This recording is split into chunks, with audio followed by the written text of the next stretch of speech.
Okay. Um,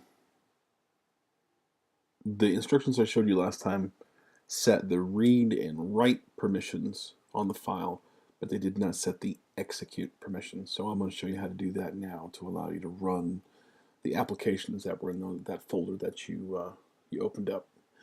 So what you need to do is go to the website macupdate.com and download an application called chmod, BATCHMOD.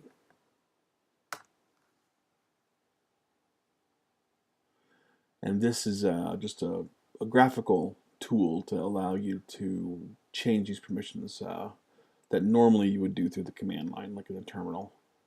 But just go ahead and download uh, the most recent version of chmod and get it onto your hard drive. It may just take a moment.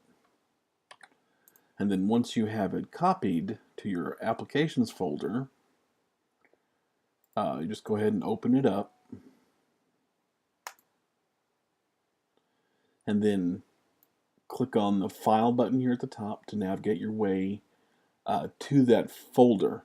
And you don't actually have to go to the app itself inside the folder. If you just go to the surrounding folder, that Ubisoft folder, you can select that and have all those permissions applied to all the contents of that folder. And I'll just go ahead and use my test folder here on the desktop like I did before.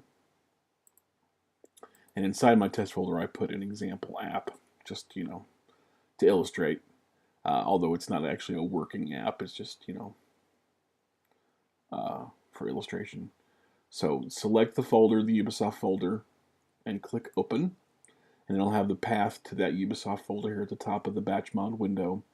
And the permissions you're looking to have, you're wanting to have everyone read, write, and execute. So have all three of these checkboxes checked under the Everyone column.